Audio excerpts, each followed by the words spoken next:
King of Gods.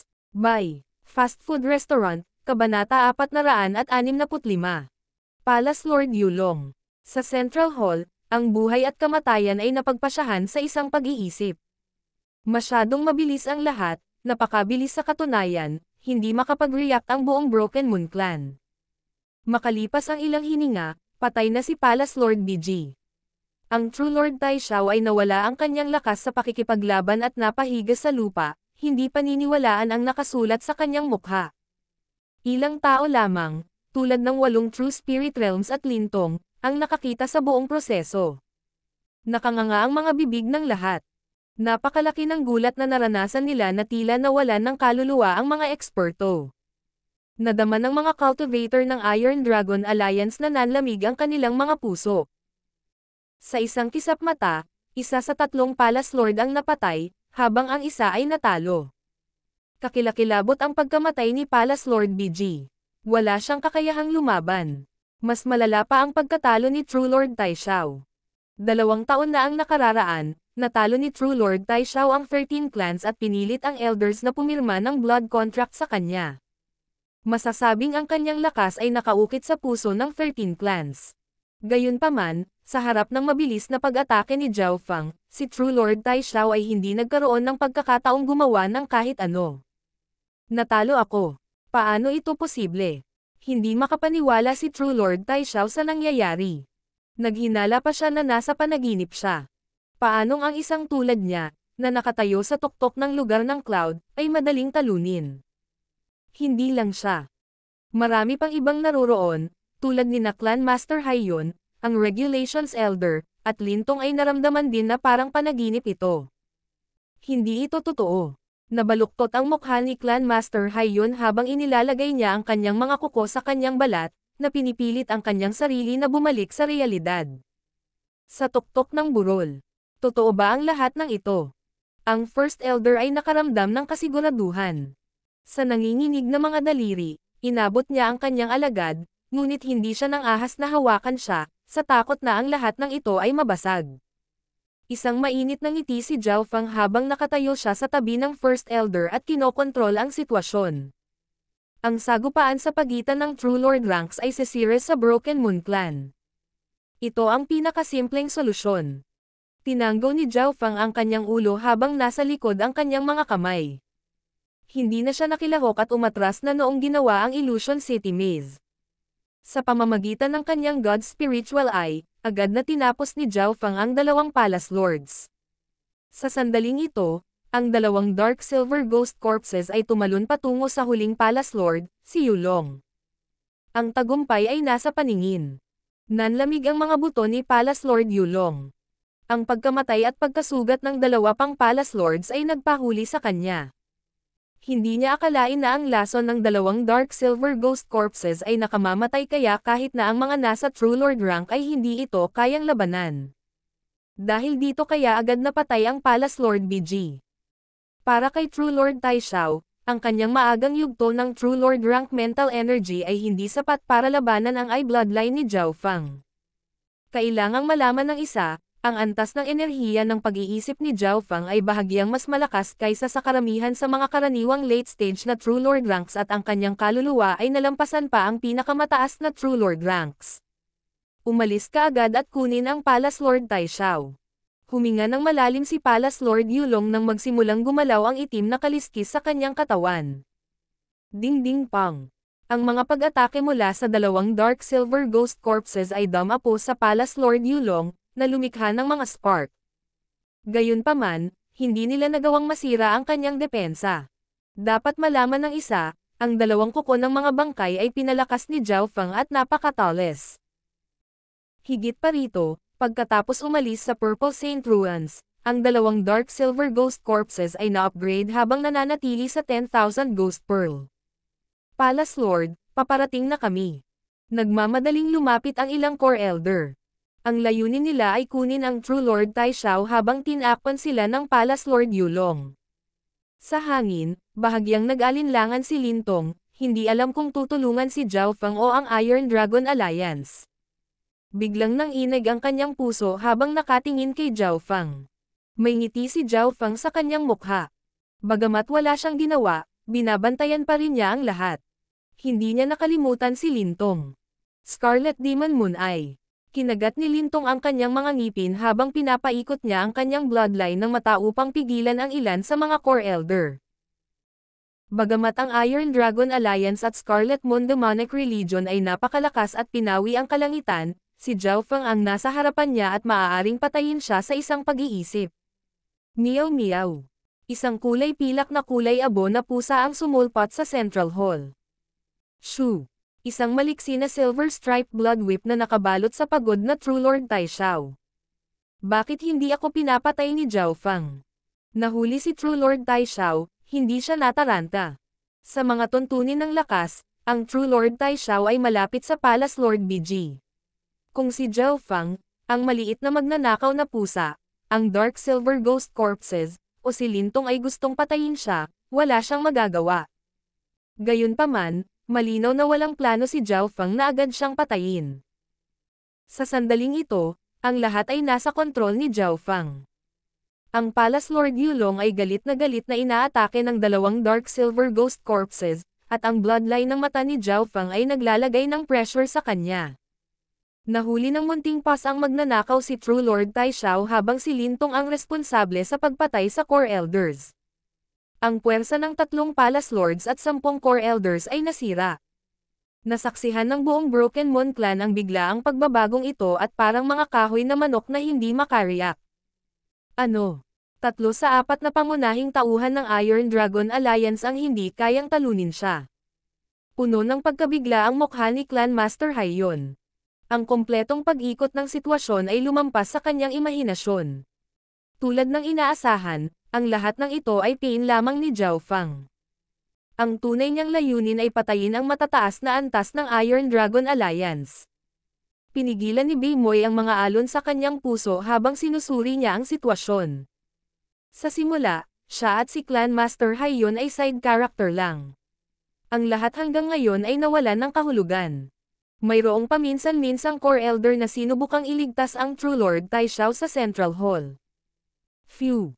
Isang transparent na ilaw ang dumaan at ang isa sa top 3 rankang Core Elders ay bumagsak sa lupa na may gasgas sa kanyang lalamunan. Meow meow! Ang maliit na pas ang magnanakaw ay bumalik sa balikat ni True Lord Tai Xiao at inalis ang madilim na transparent na punyal. Sa pamamagitan ng isang tunog, ang munting pas ang magnanakaw ay napatulala kay True Lord Tai Xiao ng isang sampal. Sa 10 Core Elder, hindi bababa sa 4 o 5 ang napatay ni Lintong at ng maliit na pas ang magnanakaw. Sinubukan ng natitirang Core Elders na tumakas o umalis kasama ang Palace Lord Yulong. Ang lakas ng Palace Lord Yulong na ito ay napakataas. Mas makapangyarihan pa siya kaysa sa Blood Corps Protector. Malapit siya sa level ni Yayanyo. Iniskan ng God Spiritual Eye ni Zhao Feng ang larangan ng digmaan. 2 Dark Silver Ghost Corpses ang malamang na hindi makakalusot sa depensa ng Palace Lord Yulong. Ang cultivation ng Palace Lord Yulong ay umabot na sa huling yugto ng True Lord rank at ang kanyang bloodline ay nadagdagan ang kanyang kapangyarihan at depensa ng malaking halaga. Kung ito ay isang labanan, si Zhao Feng at ang 2 Dark Silver Ghost Corpses ay mahihirapang talunin ang Palace Lord Yulong. Nalaman pa ni Zhao Feng na ang Palace Lord Yulong ay nagtitipid ng kaunting lakas kung sakaling atakihin siya ng eye bloodline attack. Mukhang magiging mahirap na patayin itong Palace Lord Yulong. Hindi nakalapit sa kanya si Zhao Feng dahil wala siyang bentahe sa malapitang labanan, lalo na noong hindi pa niya naaabot ang True Lord rank. Sa kabilang banda, ang 2 maitim na pilak na bangkay ng aswang ay may matitigas na katawan at napakalakas sa depensa. Gayunpaman, may 2 iba pang dahilan. Ang isa ay ang panloob na salungatan sa loob ng Broken Moon Clan ay hindi pa tumatag. Ang pangalawa ay ang buong labanan sa True Lord rank ay sisira sa Broken Moon Clan. Wind Lightning Fire Eye. Biglang naging Asher ang kaliwang mata ni Zhao Feng. Whoosh! Isang kalahating transparent na apoy kasama ng hangin at kidlat ang lumitaw sa katawan ni Palace Lord Yulong at sumabog sa pisikal at mental na dimensyon ng enerhiya. Nanginginig ang figure ni Palace Lord Yulong at umungol siya ng malalim habang sinusunog ng apoy, hangin, at kidlat ang kanyang kaluluwa. Dark Demon Dragon Scale Body. Ang Palace Lord Yulong ay umungal at ang kanyang boses ay parang nagmula sa impyerno. Sa sandaling iyon, sumanib ang isang maitim na kaliskis sa kanyang itim na makaliskis na baluti, na naging sanhi ng paglabas ng kanyang aura na parang demonyong dragon. Boom! Ikinaway ni Palace Lord Yulong ang kanyang mga braso at pinalipad ang dalawang dark silver ghost corpses. Mahirap isipin kung gaano siya kalakas sa kasalukuyan. Nagkontrata ang mga balintataw ni Zhao Fang. Mula nang ay circulate ng Palace Lord Yulong ang kanyang bloodline, lahat ng aspeto maliban sa kanyang opensa ay maihahambing kay Yayanyo, o mas mataas pa.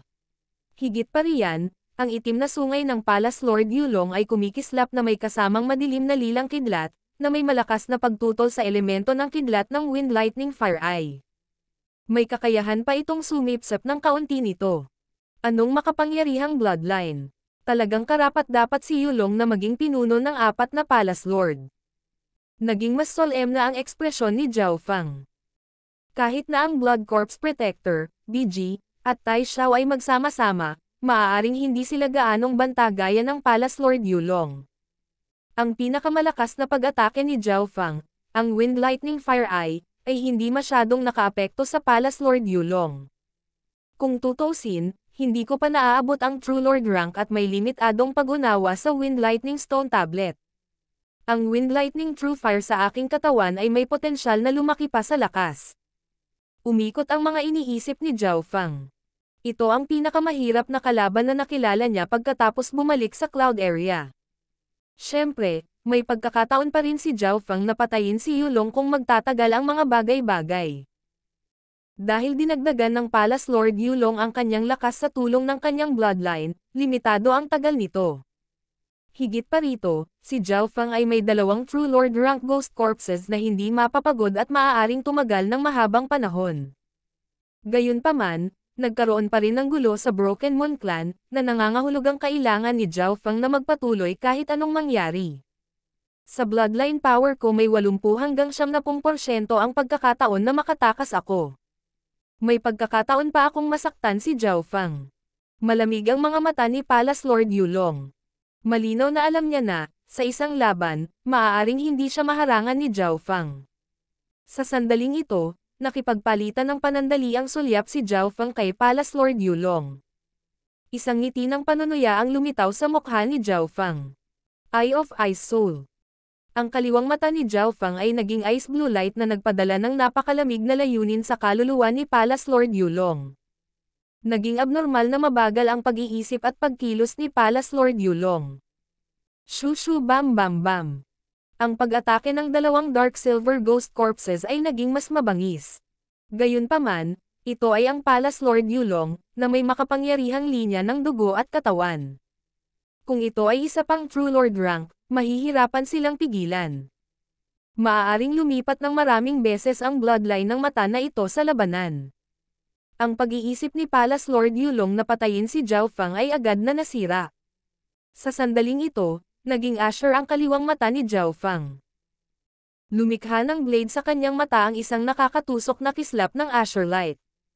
King of Gods, Kabanata 466. God Eye Mark. Nanlamig ang buong katawan ni Palace Lord Yulong. Bago mawala ang sensasyong ito, naramdaman niya ang isang makatusok na hangarin sa kanyang katawan. Siya ay likas na sumulyap sa kabataan sa burol. Sa sandaling iyon, naging asher ang buhok ng binata at kumislap ang asher na kislap sa kanyang mata. Shoo! Isang sumisigaw na tunog ang lumitaw sa himpapawid, at nang marinig ni Palace Lord Yulong ang ingay na ito, ang pananakit ng kanyang binti ay lumakas. Shua! Isang kalahating transparent na asher blade ang naghiwa sa maitim na kaliskis sa ibabaw ng katawan ni Palace Lord Yulong. Ano? Nabasag niya ang aking Dark Demon Dragon Scale Body at ang Dark Striped Demonic Cloak ko. Malaki ang pagbabago sa ekspresyon ni Palace Lord Yulong. Ang 2 Dark Silver Ghost Corpses ay matagal nang umaatake sa kanya nang hindi makalusot sa kanyang depensa. Mula rito, makikita kung gaano kalakas ang kanyang depensa. Sa mga tuntunin ng depensa, ang Palace Lord Yulong ay talagang isa sa pinakamalakas sa mga nasa ilalim ng Origin Core Realm at halos walang kapantay. Gayunpaman, Ang matalim na Azure Blade na ito ay nilikha gamit ang Bloodline Power at binaril mula sa mata. Ito ay napakabilis at nalampasan ang mga normal na pisikal na pag-atake. Ang gayong pag-atake ay hindi ganap na pisikal o ganap na nakabatay sa kaluluwa, kaya maaaring balewalain nito ang ilang depensa. Ito ay tulad ng kung paano maaaring balewalain ng ilusyon ng enerhiya ng isip ni Zhao Feng ang mga normal na depensa. Bagamat ang Azure Blade na ito ay mas nakahilig sa isang pisikal na pag-atake at hindi ganap na balewalain ang depensa, maaari pa rin itong gumawa ng maraming pinsala. Ang eye technique na ito ay parang katulad ng Heavenly Piercing Eye ni Toubachi. Natigilan si Beimoy, na nasa Central Hall.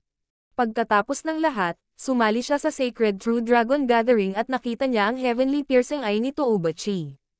Gayunpaman, ang lakas mula sa matalas na Azure Blade ni Zhao Feng ay lumampas sa Heavenly Piercing Eye ni Toubachi. Ngunit ang kanyang kalaban sa pagkakataong ito ay napakalakas din. Ang pag-atake ni Zhao Feng ay sadyang naglalayong patungo sa pinakamahinang punto ng Palace Lord Yulong upang makaharap ng dobleng pinsala. Higit pa rito, maaaring balewalain ng hakbang na ito ang depensa sa isang tiyak na antas.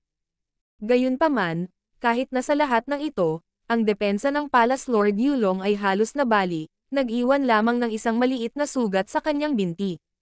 Sa kabutihang palad, hindi binalak ni Zhao Feng na gamitin ang pamamaraang ito para patayin o mapinsala ang Palace Lord Yulong. Ito na ang pagkakataon. Naging seryoso ang ekspresyon ni Zhao Feng habang kinokontrol niya ang dalawang Dark Silver Ghost Corpses gamit ang kanyang God Spiritual Eye para puntiryahin ang binti ni Palace Lord Yulong. Basag. Ang isa sa Dark Silver Ghost Corpses ay puwersahang tumanggap ng suntok at sipa mula sa Palace Lord Yulong at isang bitek ang lumitaw sa katawan nito. Gayunpaman, ang bangkay ng multo na ito ay hindi nakakaramdam ng anumang sakit at nakahawak pa rin sa Palace Lord Yulong. Shoo shoo shoo. Ginamit ng ibang Dark Silver Ghost Corps ang pagkakataong ito para patuloy na umatake at kumamo sa nasugatan na binti ni Palace Lord Yulong. Ang sugat sa kanyang binti ay hindi pa ganap na gumaling at napunit muli. Sa kontrol ni Zhao Feng, perpekto ang pagtutulungan ng dalawang bangkay ng multo. Hindi maganda. Ang Palace Lord Yulong ay umungal sa garalgal na boses na may pagkabalisa at takot. Sa sandaling nabasag ang kanyang balat sa pamamagitan ng maitim na pilak na bangkay ng aswang, isang hindi maipaliwanag na nakakatakot na lason ang nagsimulang maglakbay sa kanyang katawan at paksain ang lahat ng buhay. Sa isang hininga lang, naging purple ang mukha ni Palace Lord Yulong at nawalan ng enerhiya ang kanyang bloodline power. Malakas ang kanyang panlaban sa lason gamit ang kanyang kakaibang bloodline, na mas may kinikilingan sa elementong yin, ngunit siya ay nalasan pa rin. Kung si True Lord Tai Xiao o Palace Lord BG, patay na sila. Sa sandaling ito, sa wakas ay naunawaan na ni Palace Lord Yulong kung bakit napakabilis na namatay ang Palace Lord BG. Ang lason na nasa loob ng dalawang Dark Silver Ghost Corps na ito ay sapat na para kritikal na banta ang mga nasa True Lord rank. Karamihan sa mga True Lord ay hindi magkakaroon ng kakayahang lumaban. Sa mapanganib na sitwasyong ito, sinimulan ni Palace Lord Yulong na sunugin ang kanyang True Spirit Chi upang labanan ang lason, ngunit hindi sapat ang kanyang pakikibaka. Ang lason ng Dark Silver Ghost Corpses ay naglalaman ng hindi lamang lason mula sa sinaunang alakdan, naglalaman din ito ng Earth Yin Poison Mushroom. Ito ay isang bangungot na pag-iral para sa buhay. Basag. Napaungol si Palace Lord Yulong nang nanginginig ang kanyang mga ngipin at pinutol ang kanyang binti. Nang alisin ang kanyang binti sa kanyang katawan, mahigit 70% ng lason ang nawala. Matapos gawin ito, nagawang iligtas ni Palace Lord Yulong ang kanyang buhay, ngunit ang kanyang mukha ay kulay ube at mahina ang kanyang aura. Ang Palace Lord Yulong ay hindi nang ahas na manatili pa. Ginamit niya ang kanyang natitirang bloodline, gayon din ang pagsunog ng kanyang True Spirit Chi, para mapabilis ang kalangitan. Sa Sky Moon Mountain, ang buong Broken Moon Clan ay nasaksihan ang Palace Lord Yulong na pinutol ang kanyang sariling paapati na rin ang kanyang pagkatalo. Ang buong eksena ay nagpalamig sa kanilang mga puso. Kahit na si Palace Lord Yulong ay natalo. Ang True Lord Tai Xiao, na nahuli, ay namutla at nawalan ng magawa. Sa apat na Palace Lords, ang cultivation ni Palace Lord Yulong ang pinakamataas at ang kanyang bloodline ang pinakamalakas. Siya ang pinakamalakas na tao sa buong Cloud Area. Mahirap isipin na ang numero 1 figure ng Iron Dragon Alliance ay pinilit na putulin ang kanyang sariling paa upang iligtas ang kanyang buhay. Sa burol, nagawa niyang makatakas. Gulat na tumingin si Zhao Feng sa direksyon na tinakasan ni Palace Lord Yulong. Nakapagtataka ito dahil sa katotohanan na ang bloodline ng Palace Lord Yulong ay mas makapangyarihan kaysa sa inaakala niya, at ito ay medyo katulad ng sa Ancient Demonic Dragon. May puso si Zhao Feng na habulin siya, ngunit hindi niya magawa. Pagkatapos ng labanang ito, isang alon ng pagkapagod ang dumating sa kanyang kaliwang mata. Ang paglilinang ng Palace Lord Yulong ay umabot na sa huling yugto ng True Lord rank. Kung nakatuon lamang siya sa pagtakas, si Zhao Feng ay magiging walang magawa sa anumang bagay. Nang i-circulate ni Zhao Feng ang kanyang True Spirit Chi, bigla siyang nakaramdam ng kung ano. Natagpuan ni Zhao Feng na ang kanyang True Spirit Chi ay umuugong ng kidlat at hangin. Nagbigay ito ng magulong pressure at aura, pati na rin ang bloating sensation. Ang kanyang cultivation ay umabot na sa breaking point sa True Lord rank. Nangangahulugan ito na maaari siyang makapasok sa True Lord rank kahit kailan niya gusto, nang walang labis na pagtutol. Dahil sa breaking point na ito, kinailangan ni Zhao Feng na talikuran ang ideya ng paghabol sa Palace Lord Yulong. Gayunpaman, ang Palace Lord Yulong ay isang malakas na kalaban na hindi hahayaan ni Zhao Feng na makatakas ng ganoon kadali. Nakahinga ng maluwag si Zhao Feng nang buksan niya ang kanyang God Spiritual Eye at ginawa itong tubig. Isang mahiwagang ripple ang lumitaw sa kanyang kaliwang mata at sa wakas ay nag-condense ng isang madilim na asol na tuldok na kumikislap pasulong na may isang alon ng mental na enerhiya. Kasabay nito, ang Palace Lord Yulong, na nagawang tumakas ng 1,000 milya, ay biglang nabagabag. Ano ang pakiramdam ngayon? Naramdaman ni Palace Lord Yulong sa isang iglap na may dumb eye kit sa kanya, ngunit nang siya ay nalasan at nawawala ang isang paa, ang pakiramdam na ito ay hindi pinansin. 1,000 milya pabalik, sa Broken Moon Clan. Pakakawalan na kita sa pagkakataong ito, ngunit ang aking God Spiritual Eye ay nag-iwan ng isang God Eye mark sa iyo na lubhang patago at mahirap sirain. Isang malamig na layunin ang lumitaw sa mukha ni Zhao Feng. Ang God Eye mark ay isang mental energy tracker, na isang bagay na kayang gawin kahit ng ilang true human ranks. Gayunpaman, ang God Eye mark ni Zhao Feng ay nilikha gamit ang batayan ng Tao of the Soul at sumanib sa isang mataas na antas ng bloodline mula sa God Spiritual Eye. Ang God Eye mark ay itatak sa isang partikular na target at ito ay napakahirap hanapin at alisin. Maliban kung ang cultivation ng kalaban ay mas mataas kaysa kay Zhao Feng, o ang kanilang Tao of the Soul o mental energy techniques ay nalampasan si Zhao Feng, ang markang ito ay hindi mapapawi ng ilang sandali. Kapag nakumpleto na ang God Eye mark, halos matansya ni Zhao Feng ang lokasyon ng target, kahit na napakalayo nila. Matapos makumplito ang lahat ng ito, bumalik ang mga mata ni Zhao Feng sa Broken Moon Clan. Si Master Haiyan, ang Regulations Elder, at ilang iba pa ay sinubukang tumakbo ng si Zhao Feng ay umaatake sa Palace Lord Yulong, ngunit si Lintong at ang maliit na magnanakaw na pusa ay hindi pumayag na mangyari iyon. Meow meow. Shua shua. Ang maliit na figure ng pas ang magnanakaw ay kumislap sa hangin. Sa tuwing nangyayari ito, kumakaway ang mga paa nito at lalabas ang tunog ng pagsampal. Central Hall. Naiwan ang mga nasusunog na pamark sa Clan Master Haiyan at sa mukha ng kumpanya. Kahit na ang maliit na pas ang magnanakaw ay hindi dalubhasa sa kapangyarihan, ang mga pag-atake ng paa nito ay naglalaman ng isang mahiwagang nakamamanghang epekto. Anumang normal na True Spirit Realm na tinamaan ng maliit na pas ang magnanakaw ay madarama ang pag-ikot ng kalangitan saglit. Hihihi, lahat ay mahusay na naglalaro. Isang mahinang tawa ang nagmula sa burol.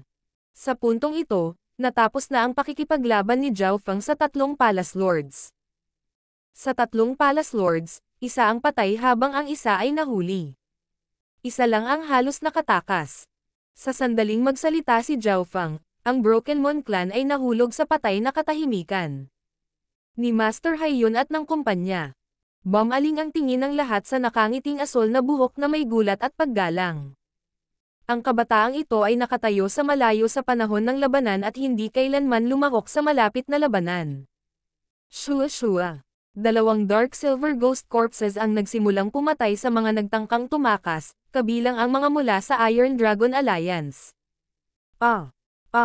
Ang Dark Silver Ghost Corpses na ito ay naglalaman ng lason na walang kapantay sa ilalim ng Origin Core Realm at bawat kidlat ng kanilang mga kuko ay magdudulot ng buhay. Ang mga Core Elder na namuno sa sarili nilang mga lugar ay agad na pinatay ng Dark Silver Ghost Corpses. Ang lahat ay nasa kontrol ni Zhao Fang. Ang Clan Master Haiyun at ang Regulations Elder ay may mga ekspresyon ng pagkatalo. Ang isa o dalawa sa mga nakatataas na echelon ay lumuhad pa sa takot at asar ang kanilang pantalon. King of Gods, Kabanata 467.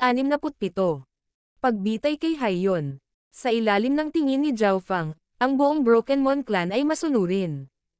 Ang Clan Master Haiyun, ang Regulations Elder, at ang spawn ng Iron Dragon Alliance ay napuno ng takot, kawalan ng kakayahan, at kawalan ng pag-asa. Kalahating oras lang ang ginawa ng Tsaa kanina, sinong mag-aakala na ang kabataang ito ay kayang kontrolin ng mag-isa ang kasalukuyang sitwasyon.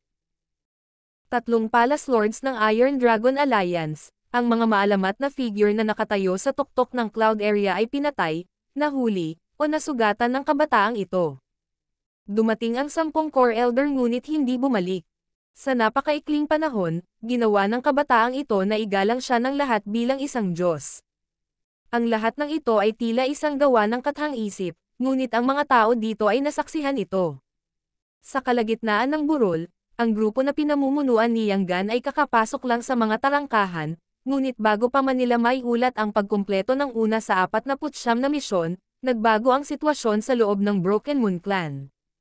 Sa totoo lang, hindi lang nagbago ang Broken Moon Clan, marahil ang buong 13 countries, o maging ang buong Cloud Area, ay magkakaroon ng matinding pagbabago.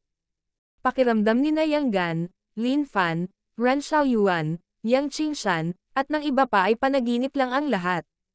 Sa oras na tumagal para sa isang maikling idlip, ang panahon ng Clan Master Haiyun ay natapos na. Napakalakas ni Brother Zhao. Hindi ka panipaniwala. Tinalo niya ang 3 Palace Lords. Hahaha. Sa wakas makakalabas na tayo sa kulungang ito. Hindi ako makapaniwala na magkakaroon ng ganoong araw ang bastos na si Haiyun. Muntik na nating sisihin si Brother Zhao sa hindi pagiging makatarungan. Habang napuno ng kagalakan ang mga puso ng mga disipulong ito, mayroon ding pagkakasala. Nagsimulang mabuo ang mga hiyawan sa buong Broken Moon Clan, pangunahin mula sa mas mababang klaseng mga disipulo. Ang ilan sa mga nakatataas na echelon, tulad ng Old Zhang at Old Guang, ay nakaramdam ng pagmamalaki sa mga lumang panahon. First Elder, maaari kang mamatay ng walang pagsisisi kasama ang isang mabuting disipulo. Ngumiti si Elder Liuyo at bahagyang inggit na sinabi. Sa burol, tiningnan ni First Elder ang kanyang kalapit na disipulo bago huminga ng malalim at tinapik ang balikat ni Zhao Fang.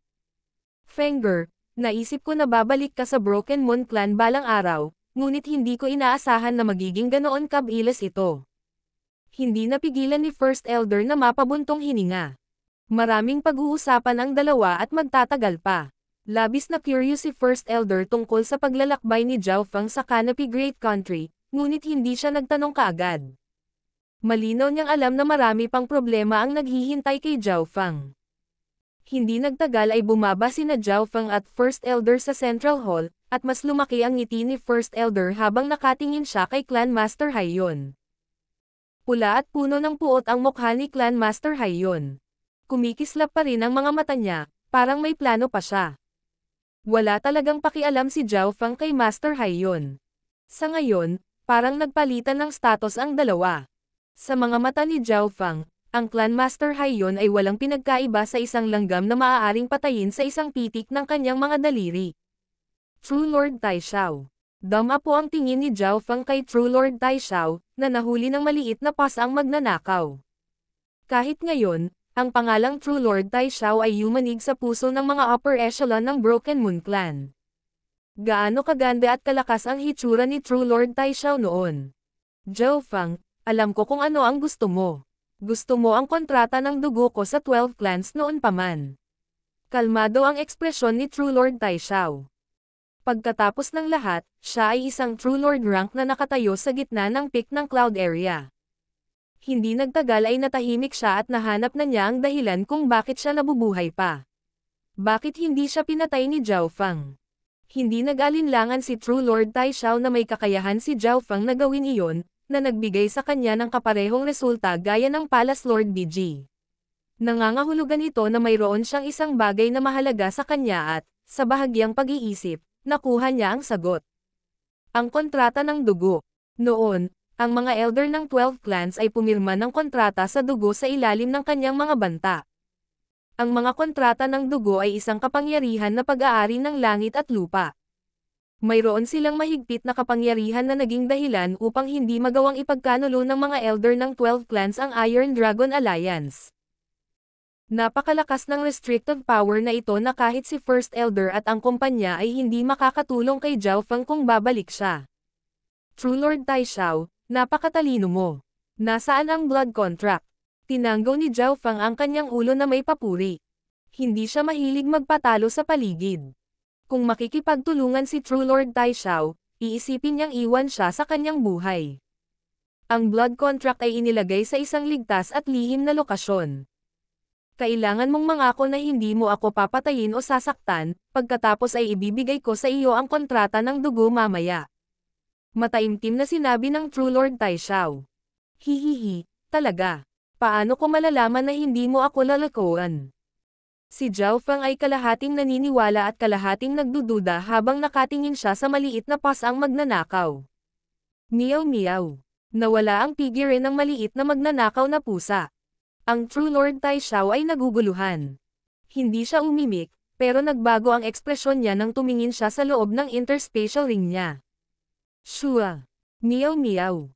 Muling lumitaw ang maliit na pasang magnanakaw, ngunit sa pagkakataong ito, hawak niya ang isang sinaunang balumbon na may linya ng dugo.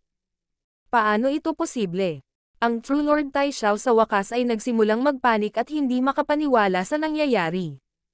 Ang blood contract ay nakatago sa isang tagong sulok. Paano ito nahanap ng maliit na pasang magnanakaw? Ngumiti si Zhao Fang at binuksan ang blood contract bago tumanggo. Ang kontratang ito ng dugo ay naglalaman ng kasunduan sa pagitan ng 12 clans at ng Iron Dragon Alliance. Ito ay hindi kakaiba para sa True Lord Taishao na dalhin ang kontrata ng dugo sa kanya. Pagkatapos ng lahat, isa siya sa 4 na pangunahing figure ng Iron Dragon Alliance, at ang 13 bansa ay hindi masyadong mahalaga sa cloud area. Ayon sa mga tala, ang mga blood contract ay ginawa ng Heaven's Legacy race at ang mga scroll na ito ay napakabihirang na ngayon, lalo na ang mga blanko. Dahan-daang hinawakan ni Zhao Fang ang blood contract. Whoosh! Isang arko ng kidlat ang kumislap sa kanyang mga daliri, na ginawang abo ang pag-ikli ng dugo. Ang First Elder at ang iba pa ng Broken Moon Clan ay nagpahayag ng isang masayang ekspresyon. Kung nawasak ang blood contract, hindi na sila hihigpitan ng kapangyarihan ng langit at lupa. Sa kabaligtaran, ang mukha ni True Lord Taishao ay kulay abo, at malamig na pawis ang namuo sa kanyang noo. Ang tanging bagay na mahalaga sa kanya ay naging wala. May 10 hininga ka bago kita patayin. Naghahanda si Zhao Fang na patayin si True Lord Taishao nang bigla niyang maalala na pigain ang kanyang huling natitirang halaga. 10 hininga. Nanlamig ang puso ni True Lord Taishao at bumilis ang kanyang paghinga. Malinaw niyang nakita ang kislap ng layuning pumatay sa mga mata ni Zhao Fang, at sigurado siyang papatayin siya ni Zhao Fang nang walang pag-aalinlangan. Tama ang kanyang instincts. Ang bilang ng True Lord ranks na namatay sa Purple Saint Ruins dahil kay Zhao Fang ay hindi mababa. 10, 9, 8, 7. Ang buong Broken Moon Clan ay nakanganga kay Zhao Fang sa pagpapasya sa buhay o kamatayan ng isang True Lord rank. Umikot ang pag-iisip ni True Lord Taishao bago siya nagngangalit. Teka, tandaan mo, isa lang ang pagkakataon mo. Ngumiti si Zhao Fang. Huminga ng malalim si True Lord Taishao bago kumuha ng blankong blood contract mula sa kanyang interspatial ring. Mabuti, nagtagumpay ka. Nagliwanag ang mga mata ni Zhao Fang. Hindi nagulat si True Lord Taishao.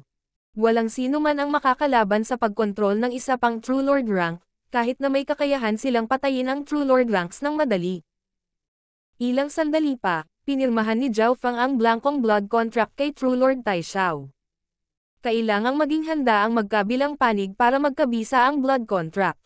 Ang mga nilalaman ng kontrata ay tulad nito. Ang True Lord Tai Xiao ay magiging tagapagtanggol ng Broken Moon Clan at hindi ito may pagkanulo, at iba pa, habang si Zhao Feng ay kailangang mangako na hindi sinasadyang saktan si True Lord Tai Xiao at kahit nasusuportahan ang huli kung kinakailangan. Matapos makumplito ang kontrata ng dugo na ito, inilagay ito ni Zhao Feng. Mabigat ang puso ni True Lord Tai Xiao. Napakababa ng pagkakataong mabawi ang blood contract mula kay Zhao Feng. Sa paglipas ng panahon, ang mga pagkakataon ay magiging walang katapusang malapit sa zero. Si Zhao Feng ay isang kababalaghan na namuno sa 12-dosenang henerasyon. Hindi matansya ang kanyang kinabukasan. Nang pirmahan ni True Lord Tai Xiao ang blood contract, nahulog ang puso ni Clan Master Haiyun at ng kumpanya. Zhao Feng, maaari din kaming pumirma ng blood contract at maging tapat sa iyo magpakailanman. Nagdaldalan ang Regulations Elder. Shua. Pinawi ni Zhao Feng ang kanyang kamay at tinadtad ng hangin at kidlat sa dalawa ang Regulations Elder. Hindi ka karapat-dapat. Isang mahinahong boses ang narinig sa buong Central Hall. Nang inag sa takot si Clan Master Haiyun at ang kanyang kasama, at asar pa nga ang isang mag-asawa sa kanilang pantalon. Lumingon ang mga mata ni Zhao Feng sa isang pigirin na tahimik. Brother Beimoy. Maaari kang magpasya kung ano ang gusto mong gawin sa akin, kung ito ay pagpatay sa akin o pagpapahirap sa akin. Mapait ang mukha ni Beimoy. Brother Beimoy, alam mo na hindi kita papatayin ngayon, kahit na pinagtaksilan mo si Master noon. Sabi ni Zhao Feng. Nanlamig ang mukha ni Beimoy. Nahulaan niya na maaari siyang mabuhay dahil sa katotohanan na sila ni Zhao Feng ay parehong minsang naglingkod sa iisang master.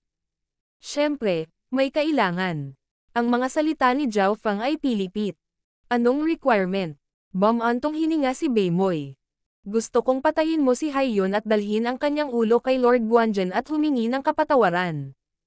Mabagal na nagsalita si Zhao Feng. Zhao Feng, huwag kang maging katawa-tawa.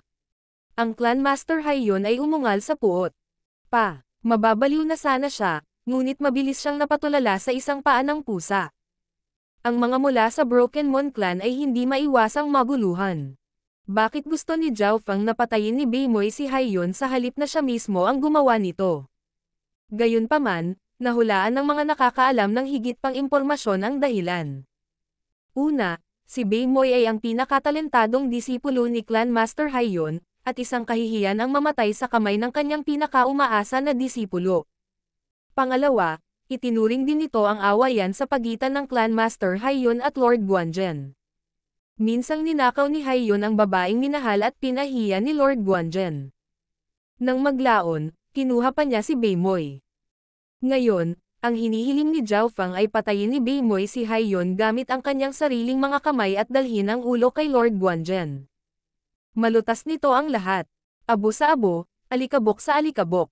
Sige, tinatanggap ko. Walang pag-aalinlangan na naglabas ng espada si Beimoy at pinutol ang ulo ni Clan Master Haiyun sa isang iglap. Sa mga tuntunin ng paglilinang at lakas, walang gaanong pagkakaiba sa pagitan ng dalawa.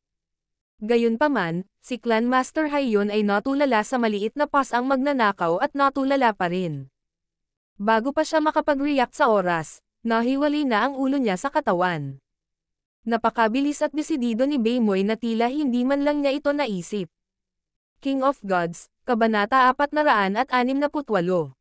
True Lord Rank. Una. Ang desisyon ni Beimoy sa pagitan ng pagpatay sa kanyang master at pagliligtas sa kanyang sariling buhay ay lubhang mapagpasyahan. Walang mga palatandaan ng pag-aalinlangan. Hindi makapaniwala si Master Haiyun sa nangyari. Nanlalaki ang mga eyeballs niya nang mamatay siya. Pinatay niya ang kanyang master ng ganoon lang. Itong Beimoy. Napaka-cold-blooded. Hindi ito ang unang pagkakataon na nagtaksil siya sa isang tao. Napakamatakaw niyang tao. Tinalakay ng buong Broken Moon Clan ang mga aksyon ni Beimoy sa mababang tono, karamihan ay may pang-aalipusta. Hindi mapigilan ni Zhao Feng na mag-isip. Nakita ng lahat na pinatay ni Beimoy si Haiyun at tahimik na inilagay ang kanyang ulo sa isang bag. Brother Zhao, likas na taksil si Beimoy.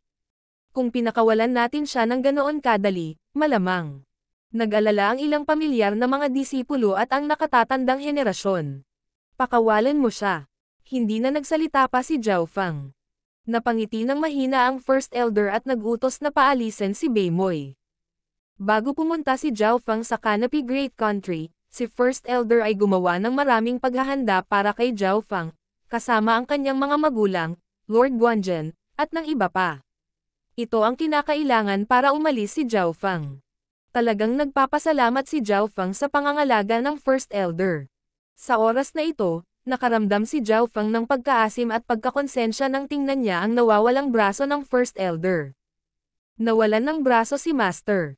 Pagbalik ko sa Canopy Great Country, gagawa ako ng pinasimpleng bersyon ng Wheel of Light and Darkness kasama si Master Taigan. Nagpasya si Zhao Feng. Ang blueprint ng Wheel of Light and Darkness ay nagmula sa Heaven's Legacy Inheritance, at maaari itong magbago sa pagitan ng tatlong anyo ng isang braso, isang kalasag, at isang gulong. Ito ay napakaangkop para sa First Elder, na nawalan ng braso.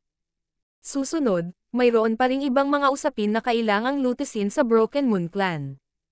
Ang Clan Master Haiyun at ang Regulations Elder ay patay na, ngunit marami pa ring tao ang dating kaibigan ni Clan Master Haiyun, pati na rin ang mga subordinate at especially iyan ng Iron Dragon Alliance. Ang mga nakakapagod na bagay na ito ay ibinigay kay First Elder, Granny Liuyo, Yang Gan, at ng iba pa para asikasuhin. Sa parehong araw, ang Broken Moon Clan ay sumailalim sa isang maliit na paglilinis. Halos 100 tao sa buong Broken Moon Clan, mula sa elders hanggang sa mga disipulo, ang napatay. Ito na ang First Elder na mabait, dahil higit sa kalahati ng clan ay kabilang sa panig ni Clan Master Haiyun. Kailangang aminin na, sa nakalipas na 2 taon, ang Broken Moon Clan ay lumawak sa ilalim ng kontrol ni Clan Master Haiyun at maaaring may rank sa top 5 nanograms 13 clans. Fenger, ngayong patay na si Haiyun, kailangan ng Broken Moon Clan ng bagong Clan Master. Sino sa tingin mo ang magaling na kandidato? Tanong ni First Elder. Naisip ito ni Zhao Feng at may kandidato. Si Brother Yang Gan iyon. Si Yang Gan ay may magandang ugnayan sa lipunan at minsan ay naging head disciple. Ang kanyang talento at lakas ay hindi masyadong masama. Ngayong nakabalik na si Yang Gan mula sa Sacred True Dragon Gathering, ang kanyang cultivation ay umabot na sa kalahating hakbang na True Spirit Realm. Ilang oras na lang bago niya marating ang True Spirit Realm. Si Yang Gan ay talagang isang mahusay na kandidato, ngunit ang kanyang paglilinang at karanasan ay kulang. Pumayag din si First Elder. Sigurado siyang walang intensyon si Zhao Feng na maging Clan Master. Walang lugar sa Cloud Area ang makakahawak ng malaking isda na katulad niya. Mayroon akong ilang mga mapagkukunan at espiritual na mga table tasks mula sa mga henyo ng labas ng mundo. Sapat na para gumawa ng 2 True Spirit Realms. Maaaring magpasya si Master kung ano ang gagawin sa kanila. Kinuha ni Zhao Feng ang ilang mapagkukunan ng labas na mundo at ibinigay ang mga ito sa First Elder. Bagamat ang mga mapagkukunang ito ay napakabihirang sa Azure Flower Continent, hindi ito para sa isang 2-star sect. Kahit sinong disipulo mula sa isang 2-star sect ay nasa True Mystic rank o True Lord rank. Mula dito, makikita ng isa kung gaano karaming mga mapagkukunan ang mayroon sila. Pagkaraan ng 3 araw, ang buong Broken Moon Clan ay muling natahimik at ang lahat ay nagpatuloy sa kanilang mga normal na schedule. Si Zhao Feng ay pumasok sa pag-iisa at naghanda na makapasok sa True Lord rank. Ang pagpasok sa True Lord rank ay hindi magpapalaki sa aking lakas ng mabilis, ngunit maaari nitong palakasin ang aking pundasyon at mga katangian. Ipinikit ni Zhao Feng ang kanyang mga mata at nagsimulang dahan-dahang inikat ang True Spirit Chi sa loob ng kanyang katawan. Sa ngayon, ang level ng mental energy ni Zhao Feng ay nasa late stage na True Lord rank level, at ang kapangyarihan ng kanyang kaluluwa ay napakaganda. Malamang na isang tao lang sa Origin Core Realm ang makakalampas sa kanya. Ang lahat ng ito ay dahil sa Wood Spirit Essence Soul. Sa napakalakas na antas ng kaluluwa at mental na enerhiya, Mahirap para kay Zhao Feng na hindi tumaas ng mabilis sa cultivation. Kapag tumaas ang antas ng enerhiya ng isip ng isang tao, tataas din ang kanilang cultivation at maaari silang makalusot ng maayos. Sa isang solong bulwagan sa Sky Moon Mountain, si Zhao Feng ay nakaupo sa lupa na nakapikit. Kumikislap ang kidlat sa ibabaw ng kanyang True Spirit Chi na may magulong aura. Kapag naabot ko na ang True Lord rank, lalawak ang aking source of True Spirit. Bago ito, kailangan kong maunawaan at pagsamahin ang higit pang mga layunin mula sa Wind Lightning Stone Tablet, dahil ang pagbabago sa lakas bago at pagkatapos ng aking tagumpay ay magiging mas malaki. Hindi agad nakatutok si Zhao Feng sa paglusot. Kalahating araw lang ang kailangan kung gusto niyang makalusot. Maaari pa niyang subukan ngayon. Gayunpaman, nais ni Zhao Feng na gamitin ang pagkakataong ito upang palawakin ang kanyang source of true spirit at sumanib sa mga elemento ng hangin at kidlat. Hindi nagtagal ay sumanib ang kamalayan ni Zhao Feng sa gate-gate na mundo ng hangin at kidlat. Weng. Ho. Karamihan sa dimensyon ay madilim, at ang lugar ay napuno ng mapanirang kidlat at malalakas na hangin. Higit pa rito, magkaiba ang mga kulay at katangian ng mga hangin at kidlat na ito. Halimbawa, ang hangin sa harap ni Zhao Feng ay alinman sa walang kulay, azure, purple, o kahit ginto. Nagkaroon din ng isang malaking bilang ng mga kulay ng kidlat. Transparent, azure, purple, scarlet, gold, dark gold. Nagsimulang maunawaan ni Zhao Feng. Ang aura ng transparent na kulay ay ang pinakamahina. Ito ay angkop para sa mga nasa ilalim ng True Spirit Realm na maunawaan. Ang azure na antas ng kulay ay ang kasalukuyang antas ni Zhao Feng, at ang susunod na hakbang ay ang kulay lila na hangin at kidlat. Ang layunin ng kulay purple na hangin at kidlat ay umabot na sa Origin Core Realm, at ang mga nasa True Lord rank ay kayang subukan at maunawaan ito. I-condense ko muna ito sa purong dark azure, pagkatapos ay susubukan kong gawing purple. Si Zhao Feng ay may magaspang na plano kung ano ang kanyang gagawin. Tinansya niya na, kung kaya niyang ganap na maunawaan ang kulay yulang antas ng hangin at kidlat, dapat ay malaya siyang gumala sa buong kontinente. Pagkatapos nito, kung naiintindihan niya ang antas ng iskarlata na kulay, dapat siyang walang kapantay sa loob ng kontinente, at maituturing siyang dalubhasa kahit sa labas ng mundo. Para sa pinakamataas na antas ng ginto at dark gold, ito ang antas na naabot lamang ng Wind Lightning Emperor. Sa isang kisap mata, kalahating buwan na ang lumipas. Sumanib ang kamalayan ni Zhao Feng sa Wind Lightning Stone Tablet at nakatuon siya sa paglilinang. Sa nakalipas na ilang araw, ang hangin sa itaas ng bulwagan ay umuungol sa hangin at kidlat. Ang lugar ay napuno ng madilim na ulap at mga bagyo na nagpa-atres sa anumang true human rank sa loob ng 1 milyang radius. Ang Zhao Feng na iyon ay hindi pa nakakarating sa True Lord rank at ang kanyang tunay na mental energy level ay nalampasan na ang normal na True Lords. Ang True Lord Tai Xiao, na ngayon ay nagbabantay sa clan, ay napuno ng solemna. Siya ay naging mas maingat at magalang kay Zhao Feng. Gayunpaman, naguguluhan siya. Sa antas ng mental energy ni Zhao Feng, bakit hindi pa siya nakakapasok sa True Lord rank? Sa katunayan, ang sitwasyon ni Zhao Feng ay medyo kakaiba. Sa Purple Saint Ruins, kailangan niyang harapin ang mga kaaway mula sa lahat ng panig. Pagkatapos ay sumailalim sa pagbabago ang kanyang kaliwang mata pagkatapos niyang bumalik sa lugar ng Cloud. Ngayong naging matatag na ang kanyang God's Spiritual Eye, maaari na siyang tumuon sa paglilinang. Gayunpaman, ang mga paghahanda na kailangan niyang gawin noon ay napakasalimuot. Unang nais ni Zhao Feng na baguhin ang elemento ng kanyang Source of True Spirit. Ang pangunahing elemento sa kanyang Source of True Spirit ay kasalukuyang kidlat, ngunit pagkatapos na maunawaan ang Wind Lightning Stone Tablet, nagsimulang sumanib ang hangin sa kanyang mga kasanayan. Ano ang hinihintay ni Zhao Feng? Dapat ay makalusot siya sa True Lord rank sa isang araw o dalawa. Sinuri ni True Lord Tai Xiao ang pagbabago sa Heaven Earth Yuan Qi sa itaas ng Sky Moon Mountain. Ang hangin at kidlat na Yuan Qi sa hangin ay lubhang hindi mapakali.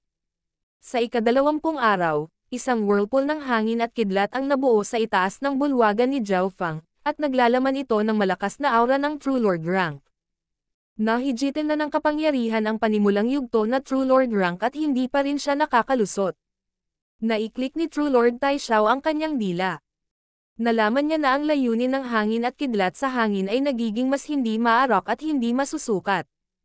Ang mana na pinili ni Zhao Feng ay minsan ay pagmamayari ng isang emperor na ang bilis ay walang kapantay. Hindi ito isang bagay na maihahambing sa mga mana ng Azure Flower Continent.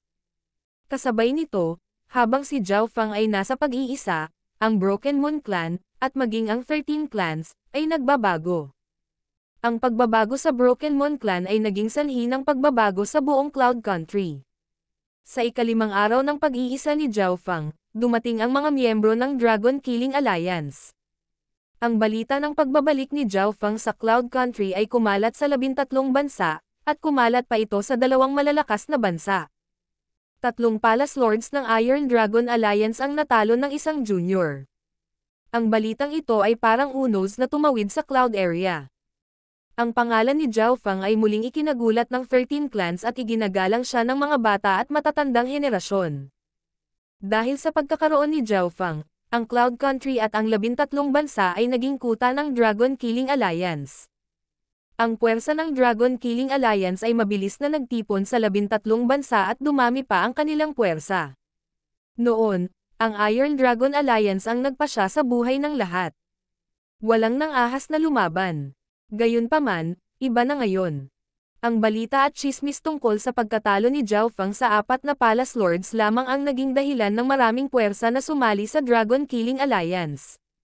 Sa puntong ito, ang Broken Moon Clan ang naging core ng Dragon Killing Alliance. Kahit na si Zhao Feng ay nag-iisa at hindi alam kung ano ang nangyayari sa labas ng mundo, siya ay naging espiritual na pinuno ng paglaban sa Iron Dragon Alliance. Sa panahong ito, maraming eksperto mula sa libu-libong milya ang layo ang dumating upang bisitahin si Zhao Feng, ngunit tinanggihan sila ng Broken Moon Clan. Sa araw na ito, isa pang nakakagulat na balita ang dumating mula sa 13 bansa. Ang numero 1 angkan ng 13 clans, ang Cloud Sword Clan, ay nagbago ng mga pinuno. Pagkatapos ni Zhao Feng, isa pang nakamamanghang henyo, isang henyo sa Dao of the Sword, ay bumalik sa Cloud area.